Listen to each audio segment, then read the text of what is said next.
Flamengo e São Paulo, ao vivo na Globo, depois de 3 graças. Ricardo Lai tem as informações do Flamengo direto lá do Ninho do Urubu. Fala pessoal, um abraço a todos. O Flamengo se representou hoje pela manhã aqui no Ninho do Urubu. Já iniciou preparação para o jogo contra o São Paulo na próxima quarta-feira às 9h30 da noite na Vila Belmiro, estádio do Santos, já que o Morumbi está fechado para show. Para essa partida, o técnico Felipe Luiz terá desfalques. O Carrascal se machucou no sábado contra o Sport pelo Brasileirão, está com edema ósseo na costela. E o Bruno Henrique terá que cumprir suspensão automática, recebeu o terceiro cartão amarelo nessa última rodada do Brasileirão. O Jorginho segue tratamento, uma lesão na coxa direita, e o Pedro, com uma fratura no antebraço, também está fora dessa partida.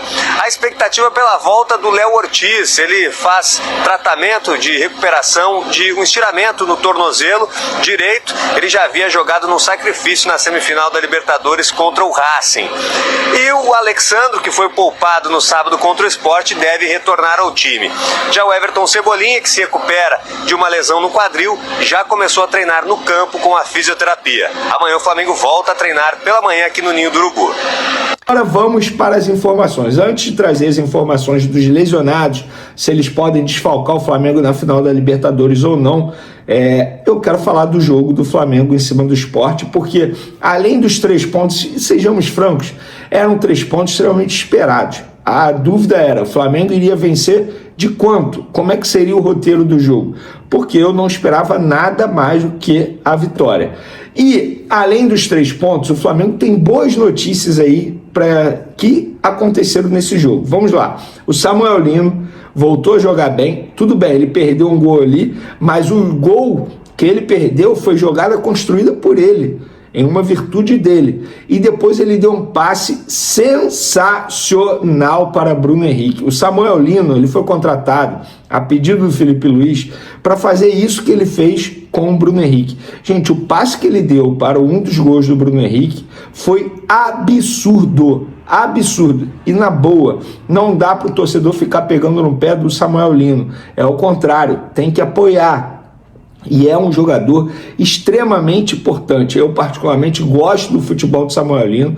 Acho que é um jogador que agrega demais. É óbvio que pode render mais. A gente sabe de tudo isso. Só que não adianta nada o torcedor ficar pegando o pé dele. Pelo contrário, é dar confiança, porque dando confiança ele vai crescer ainda mais de produção. Gostei da partida do Samuel Lino, para mim é uma boa notícia. De La Cruz voltou a jogar bem. Para mim é uma ótima notícia, até porque o Jorginho vai ficar um longo período aí longe dos gramados. E o De La Cruz atua justamente na função e na posição do Jorginho. A gente sabe que a questão do De La Cruz é a parte física, não dá para exigir do De La Cruz que ele jogue várias partidas consecutivas durante 90 minutos, mas é um jogador muito importante e ele jogou muito bem contra o Sport. Fez uma grande partida, é mais uma notícia boa. Outra notícia boa para você, torcedor do Flamengo, Felipe Luiz, para o Flamengo nesse momento, Bruno Henrique voltando a fazer gol. Olha, ele estava vivendo um longo jejum. O último gol dele havia sido no dia 25 de agosto. De lá para cá, 11 jogos sem balançar as redes. Vivendo fase terrível, sendo muito criticado. Eu mesmo critiquei. E ele voltou a fazer gol. E vocês lembram a última vez que ele tinha feito 2 gols em uma partida? Foi lá em fevereiro, dia 2 de fevereiro, na Supercopa do Brasil, quando o Flamengo venceu o Botafogo. Então, olha quanto tempo ele não fazia 2 gols em apenas um jogo. E a gente sabe que o Bruno Henrique sempre fazia isso nas temporadas anteriores. Era normal ver o Bruno Henrique fazer mais de um gol em uma única partida. Então, essa é outra grande notícia. A volta da confiança do Bruno Henrique. E o Bruno Henrique tem algo que você não vai ao mercado, nenhum clube vai ao mercado comprar, negociar. Ele é um jogador extremamente decisivo. Isso é inegociável. Não tem como você chegar e comprar uma virtude como essa. E o Bruno Henrique tem. E na boa, gente, assim, em nenhum momento eu descartei o Bruno Henrique, sou totalmente contra descartar o Bruno Henrique. Agora, quando ele vai mal, tem que criticar, e quando ele vai bem, tem que criticar. Não é porque ele voltou a fazer 2 gols em uma única partida, e contra o Sport, isso precisa ser dito também, o Sport é o pior time do Campeonato Brasileiro, sem sombra de dúvidas, inclusive na pontuação mostra isso, porque é o atual lanterna. Não é porque ele voltou a fazer 2 gols que pronto, o velho e bom Bruno Henrique voltou, agora ele é o reserva imediato do Pedro. Não é isso. Eu não penso dessa forma. Eu penso da seguinte forma: é o retorno da confiança. Porque é um jogador extremamente importante. Estamos falando de um ídolo da instituição do Flamengo, ídolo para muitos, meu ídolo também, isso não nego para ninguém. Mas isso não quer dizer que, pronto, achamos o substituto imediato do Pedro. Não é isso. O que eu fico feliz é um jogador voltar a fazer gol, embora ele tenha perdido um gol no primeiro tempo ali. Nossa senhora, praticamente um pênalti que ele perdeu. Mas enfim, pelo menos essa é a outra boa notícia. Outra grande notícia: Arrascaeta tá jogando muita bola, fez um golaço de falta. E olha, gente, é um privilégio ver Arrascaeta no Flamengo. Você, torcedor rubro-negro, você bote isso na sua cabeça. Você está tendo a oportunidade, você está tendo o privilégio de assistir um dos maiores jogadores da história do Flamengo. Ele tá jogando muita bola, fez um golaço de falta. Para mim é o maior gringo da história do Flamengo, maior estrangeiro da história do Flamengo, e agora é também o maior artilheiro, o estrangeiro com mais gols, ao lado do Doval, o argentino Doval, com 94 gols. É isso mesmo, ele igualou o Doval, e questão de tempo para ele ultrapassar o Doval. Só nesse ano o Flamengo tem mais pelo menos 9 jogos, porque se for campeão da Libertadores, vai para o Mundial e bota aí pelo menos mais 3 jogos. Então, em 9 jogos, eu acredito que o Arrascaeta irá fazer um, e aí vai ultrapassar o Doval, sendo o maior estrangeiro artilheiro, ou melhor, o estrangeiro artilheiro da história do Flamengo aí, sem sombra de dúvidas. E o Arrascaeta, ele tem 345 partidas. Então, ou seja, em 345 partidas ele fez 94 gols e ainda deu 104 assistências.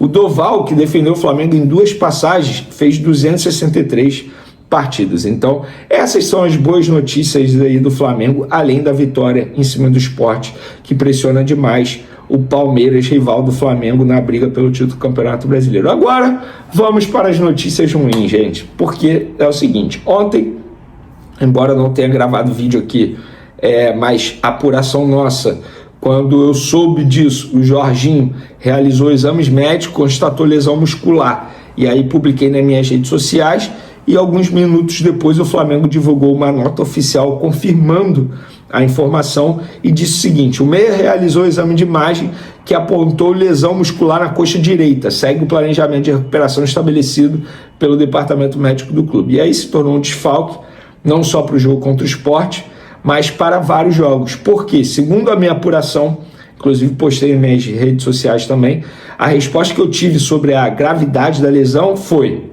uma lesão importante, não foi tão grave, mas é uma lesão importante, nada que comprometa, em princípio, para a final da Libertadores, mas ficará fora de alguns jogos. E segundo essa pessoa disse o seguinte: acho que volta uma semana antes, vai depender dele. Fecha aspas aí, para essa minha apuração. Galera, é o seguinte: independentemente, eu acho que ele vai estar à disposição para a final da Libertadores, marcada para o dia 29 de novembro, daqui a 27 dias. A questão é: será que ele vai estar no melhor ritmo de jogo, na melhor forma física? Isso é importante também. Eu não tenho dúvida que o Jorginho vai fazer um esforço absurdo e ele será preparado para a final da Libertadores. Se ele voltar, vai ser no jogo anterior à final da Libertadores. Mas a dúvida é: ele vai chegar no melhor ritmo de jogo possível, na melhor forma física possível? Essa é a grande dúvida.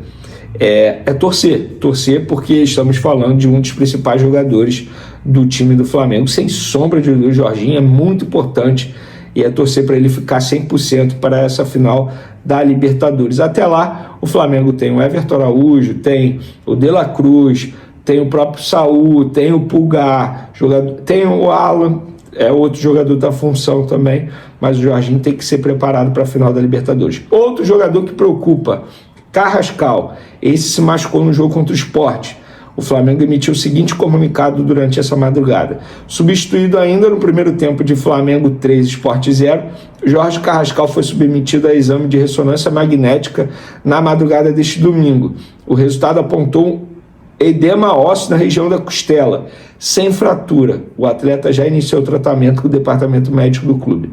Vamos para as apurações. Perguntei para a pessoa do Flamengo: foi grave? Essa pessoa respondeu o seguinte: se tivesse sido fratura, Vene, seria muito grave. Não acredito que seja dúvida para a final da Libertadores. Você já travou as costas, Vene? É basicamente isso, algo mais simples. É outro também que eu acho que vai estar à disposição para a final da Libertadores, porque não foi uma lesão grave, embora ele tenha saído do jogo, tenha ido para o hospital realizar os exames, mas será que chega da melhor forma física possível? Essa é a grande questão. Não adianta só o cara estar apto ou à disposição para entrar em campo. A preocupação também tem que ser em relação a ritmo de jogo, condição física de jogo. Mas eu acho que o caso do Carrascal é menos pior do que o caso do Jorginho, pelo que a pessoa deu a entender. Para finalizar a nossa lista aí, Pedro, galera. Pois é, o Pedro é uma incógnita também, tá? É um jogador que teve a fratura lá no antebraço. Ele não está treinando com os demais companheiros, vocês já sabem.